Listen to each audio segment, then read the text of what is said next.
आजादी से पहले अपनी सत्ता कायम रखने के लिए अंग्रेजों ने भी आज ही की तरह भारत को कई जातियों, धर्मों, वर्गों, क्षेत्रों में बांट रखा था। कांग्रेस अंग्रेजों की इस बांटो और राज करो की नीति को बखूबी जान रही थी।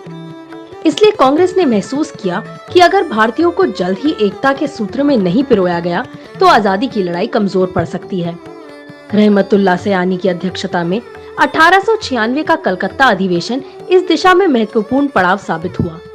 इसी अधिवेशन में पहली बार बंकिम चंद्र चट्टोपाध्याय द्वारा लिखे गए वंदे मातरम को अपनी आवाज देकर गुरुदेव रविंद्रनाथ टैगोर ने आजादी की लड़ाई में जोश भर दिया।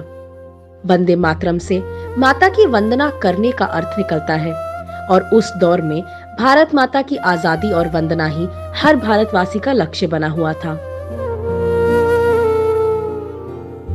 आंदोलन की विभिन्न रैलियों में जोश भरने के लिए गाए जाने वाले इस गीत की लोकप्रियता से भयाक्रांत होकर ब्रिटिश सरकार ने इस पर प्रतिबंध लगाने की तैयारी कर ली। तो आवाजें आज ही नहीं दबाई जा रही हैं, बल्कि अंग्रेज भी यही कर रहे थे।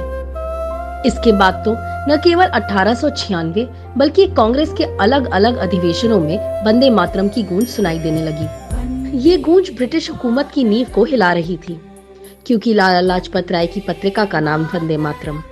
आजादी की बलिवेदी पर चढ़ने वाले शहीद क्रांतिकारियों के आखिरी शब्द वंदे मातरम। भीकाजी कामा ने जर्मनी में तिरंगा फहराया तो उसमें वंदे मातरम। पंडित राम प्रसाद बिस्मिल की पुस्तक क्रांति गीतांजलि में वंदे मातरम। भारत की आबो हवा वंदे मातरम से महक उठी।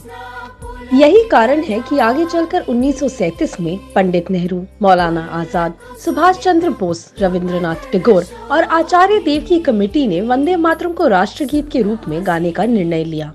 वंदे मातरम को आधार बनाकर तब ब्रिटिश हुकूमत ने देश को धार्मिक रूप से बांटने का प्रयास किया था और आज भी वही प्रयास जारी है। मगर देश न तब बटा था और न ही अब बटेगा। जय हिंद।